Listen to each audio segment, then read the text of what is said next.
d'Europe 1, Pascal Praud. Je vais vous faire une confidence. Parce qu'on va parler, sommes-nous tombés amoureux au bureau? Eh ben, je suis tombé, depuis que je suis entré dans cette maison, amoureux. Et je dois vous le dire. Depuis que je suis au bureau, Quel bureau? dans ce studio. Attendez, depuis le début de la saison? Oui. Je ne comprends pas. Je suis tombé amoureux. Mais de qui? d'Europe 1. Non, mais alors là, quel regard! Je suis tombé amoureux. Ça s'appelle une disquette. Je suis tombé amoureux.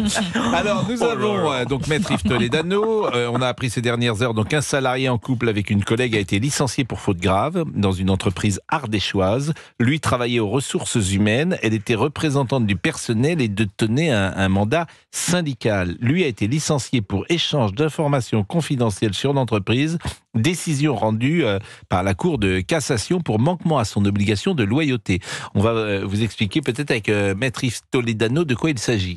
Oui, alors ce qu'il faut faire peut-être déjà, mon cher Pascal, c'est rappeler la règle. Et là, je vais peut-être rassurer quand même les 55% de Français qui sont tombés amoureux au travail.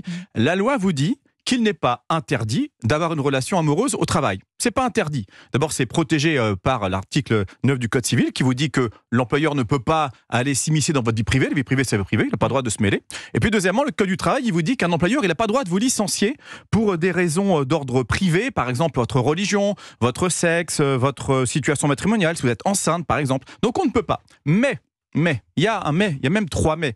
Premièrement, il faut que votre relation amoureuse, elle ne va pas perturber votre travail. Vous savez, parfois, Pascal, quand on est amoureux, on a la tête dans les nuages, on fait n'importe quoi, et donc le travail, on fait des bêtises, surtout si on a des responsabilités, ça se fait sentir, et ça va pas.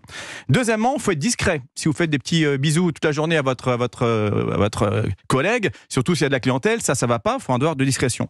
Et puis troisièmement, attention au conflit d'intérêts, ce qu'on appelle vulgairement la promotion canapé. Si vous êtes en couple avec votre subordonné ou votre supérieur hiérarchique et que vous avez un salaire qui augmente tout d'un coup, une promotion, parce que vous êtes en couple, ça ne va pas non plus. Donc dès qu'il y a un impact sur le travail, là ça pose problème. Mais si vous êtes discret, vous faites ça tranquillement, il n'y a pas de problème. Et d'ailleurs, le patron peut même pas mettre une clause dans le contrat de travail. Il peut pas dire, voilà, j'interdis, vous prenez ce travail, j'interdis à tout travailleur dans cette société d'avoir un collègue en relation amoureuse. Ça, c'est interdit, par exemple. Mais j'imagine que il y a beaucoup de gens qui ont des relations amoureuses ou même sexuelles dans le travail, mais qu'ils s'en cachent. Personne ne le sait. Certains peuvent le deviner, peut-être, mais ils font tout pour précisément que ça ne se sache pas. Est-ce que je me trompe ? Vous avez raison, mais c'est la ligne de conduite qu'il faut avoir, puisqu'effectivement, à partir du moment où cela se sait, ça peut déjà engendrer peut-être des jalousies, des problèmes et des perturbations dans votre service. Donc c'est jamais bon d'être trop voyant. Deuxièmement, votre employeur n'a pas besoin de creuser, mais il n'a pas besoin non plus de le savoir. Vous n'avez pas d'obligation de lui dire, donc ça ne sert à rien d'être comme ça ostentatoire, main dans la main avec votre collègue et de s'embrasser devant les autres. Il vaut mieux être discret, et là c'est pas interdit. Si on veut être dans la loi, il faut rester tranquille. Bon, on va faire un petit tour de table. Vous avez déjà eu des relations amoureuses au travail? Non, Géraldine? Jamais. Monsieur Guédec, vous? Non, je me suis freiné. Pardon. Vous êtes freiné. Mais je me suis interdit d'en avoir. Mais avec Louise, par exemple. Non, Ça a failli. Avec Louise, il ne s'était rien passé. Avec Louise, votre amoureuse. Rien du tout. Oh là là. Non, mais là, par contre. Il n'a pas osé. Ça, c'est pas sympa. Non, mais là, je vais vous en vouloir. Oh là là. Mais quel capteur. Dommage. Quel dommage. Monsieur Tessier, pas de relation amoureuse au travail? Je n'ai qu'une femme dans ma vie. Bon, Oh. oui, c'est entendu. À vérifier. Oh non. C'est pas bien, vous connaissez madame. Bon, monsieur Lafitte. Voilà. Bon. Amoureuse, non, mais des relations, ça peut arriver quand j'étais jeune, bien entendu. Bien sûr. il nous a Bon, raconté et des monsieur choses. Florian Carassou-Maillan, lui, il n'a eu des relations amoureuses qu'au travail. Donc c'est autre chose, puisqu'il est pervers et c'est pour non, ça. non. Il préfère. Je blague. Faudra que je vous raconte des choses, d'ailleurs. Bon, est-ce qu'on a un auditeur pour ce thème qui nous intéresse? Ça arrive. Bah oui, mais Oui, ça arrive tout de suite. C'est ça- en cours d'appel. Bon, c'est quand même très rare là. Vous, par exemple, vous trouvez que c'est pour rebondir sur le cas que je mettais en exergue, ce couple, c'est donc avec une collègue, ce salarié qui a été dans l'entreprise ardéchoise, lui travaillait aux ressources humaines, elle était représentante du personnel et détenait un mandat syndical. Lui a été licencié pour un échange d'informations confidentielles sur l'entreprise.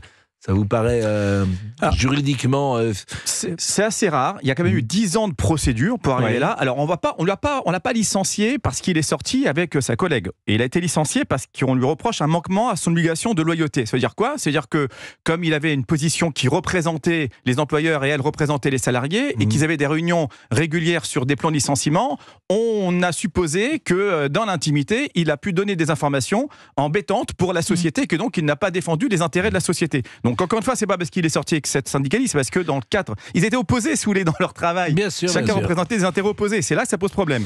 Bon, Serge est avec nous. Serge, dans quel secteur d'activité travaillez-vous ?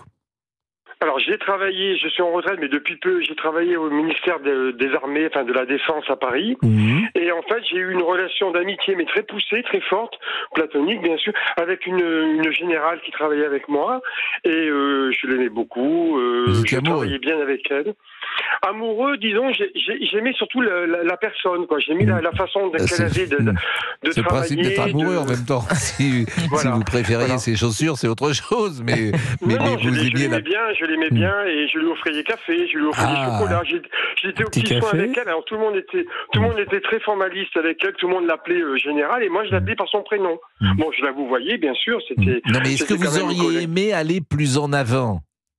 Oh elle était mariée. Non, ça c'est pas. Par définition, il y a des couples qui cassent parce que l'amour foudroie parfois. Non, l'amour frappe. C'était une amitié. Comme cela. C'était entre l'amour et l'amitié. C'était entre les deux, mais c'était très fort quand même. Il y a une chanson là-dessus. On l'écoute régulièrement entre l'amour et l'amitié de Céline Dion. Bon, mais vous étiez en couple, Serge ? Non, j'étais célibataire. Mais c'est vrai que je l'appréciais. Quand j'arrivais le matin, tout de suite, j'allais au-devant de ses désirs. Vous voulez un petit café, un petit chocolat. J'aimais bien m'occuper d'elle. Voilà, c'est ça. J'aimais bien mais aujourd'hui, vous êtes en couple ? Non, je suis célibataire. Et vous êtes célibataire depuis combien de temps ? Depuis 4-5 ans, je crois. Bon, et parce que vous êtes bien tout seul. Voilà. Bon, et là, vous êtes en retraite aujourd'hui ? Je suis en retraite depuis janvier et écoutez, ça se passe plutôt bien. Et puis. Et de temps en temps, des petites amitiés, comme vous dites, ou des petites aventures ? Oui, de temps en temps, des petites amitiés. Mais sans lendemain. Disons que j'ai du mal à envisager maintenant une relation. Je sais pas. Vous êtes resté longtemps parfois dans votre vie amoureuse avec quelqu'un ? Le plus longtemps, ça a été 1 an, je crois. C'était pas très. C'était pas très. C'est pas très long. Non. Bon. 1 an, ça dépend. Ça peut être. Non, mais 1 an, ça peut être. Pascal, 1 an, ça peut être intense. C'est intense, bien sûr. Oui, mais c'est vrai que c'est pas des noces de chêne, quoi. J'ai jamais été marié. Voilà. J'ai vécu en couple, en concubinage, mais j'ai jamais été vraiment. J'ai jamais vraiment été marié. Nous avons en magasin, si j'ose dire, votre héritier, puisque c'est le dénommé Guénec, qui est plutôt sur cette ligne-là. Merci, je vais mettre en avant. Attention, Pascal, j'ai rien contre le mariage. Mais bon, c'est vrai que ça me fait un peu peur quand même de me dire oh là là. Quel âge vous avez, Serge ? J'ai 64 ans. Je vais avoir 64 ans cette année. Écoutez, il n'est pas trop tard. Il n'est jamais trop tard pour rencontrer l'amour. Cupidon frappe comme ça quand on s'y attend pas. Parfois. Si je tombe sur une riche héritière habitant la Côte d'Azur, moi je suis pour. Oui, bien sûr. Un mariage d'amour, manifestement. C'est un sentimental, ce Serge. Vous connaissez cette chanson Sentimental Moi de. Oui, vous connaissez cette chanson Sentimental Moi de Placide Bertrand ? Je suis pas sûr, non. Je suis pas certain. Sentimental Moi. Donne-moi amour et joie. Vous connaissez pas cette chanson ? Non, ça me dit rien, ça me dit rien.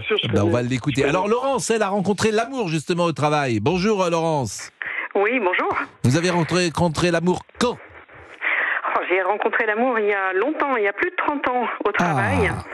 Et moi, alors on parlait d'un DRH tout à l'heure, moi j'étais salariée d'un cabinet conseil et celui qui est devenu mon mari était salarié chez mon client et c'était mon interlocuteur direct. Ben oui, donc histoire classique, vous êtes toujours ensemble ? Absolument, on est mariés, on a 3 enfants.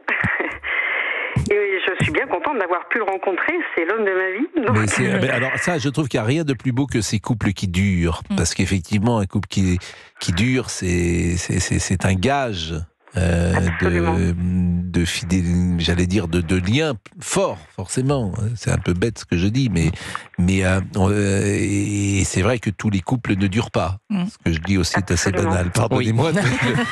J'ai été parfois meilleur. J'ai été parfois meilleur. Je l'admets. On va le couper au montage. Bon. Mais vous travaillez toujours ? Oui, je travaille toujours. Et vous êtes toujours dans le même secteur d'activité ? Alors j'ai changé un tout petit peu, mais l'idée reste la même. Lui, par contre, a changé et il est devenu thérapeute. Il ne travaille plus dans les ressources humaines. Ah bon ? Qu'est-ce qu'il fait comme thérapie, si j'ose dire, ou thérapeute ? Nous sommes en Bretagne et la terre bretonne est propice aux magnétiseurs, donc il est magnétiseur. Ah bon ? Ah ça c'est et là ça marche vraiment, ça magnétiseur, parce que moi je suis toujours un peu réticent forcément par exemple, un magnétiseur peut enlever une verrue de temps en temps ? Ça peut fonctionner, oui, absolument. Et après, il va donner d'autres éléments parce que la verrue vient de différentes choses. On a des noms à donner. On a des noms à donner. Vous êtes où en Bretagne ? Donc si ça marche pas, les clients Mais ne alors viennent c'est pas. quoi, par exemple, c'est quoi la principale activité d'un magnétiseur ? Alors, pour aller vite, il résume son activité en disant qu'il intervient sur tout ce qui... les clients qui viennent le voir lui disent on a quelque chose, on a mal, mais la médecine classique nous dit qu'on n'a rien. Voilà, donc c'est très vaste. Donc il y a parfois des Covid de long, j'imagine. Alors, je ne sais pas s'il est intervenu sur ces problématiques. En tout cas, il m'en a pas fait de retour. Non. Et il n'intervient que sur les hommes, il n'intervient pas sur la terre, il cherche pas un trésor enfoui quelque part, des choses comme ça. Non, c'est pas arrivé encore, en tout cas il me l'a pas dit. Non mais parfois avec ils cherchent de l'eau, les magnétiseurs. Avec un bâton, là. Avec un bâton. Bon, Laurence, et vous habitez où en Bretagne ? Alors en plein centre, vous voyez Astérix et Obélix avec la loupe au milieu de la Bretagne, c'est chez nous à peu près. Oh, c'est génial, donc c'est plutôt Guingamp, c'est plutôt Lamballe, c'est plutôt Lamballe, bien sûr, Saint-Brieuc, bien évidemment. Bon, est-ce que vous avez trouvé la petite chanson Sentimental Moi, parce qu'on se faisait un petit plaisir de sentiment. J'ai connu. Bon, non, c'est à Fabrice Lafitte en fait que je parle. Parce que nous sommes en retard. Nous sommes en retard. Bon, ça veut dire qu'il l'a pas trouvé. Si, mais nous sommes en retard. On va louper le débrief. C'est 12h47, Laurent Tessier, le débrief. Merci Maître Toledano. Avec plaisir. Merci beaucoup, à tout de suite.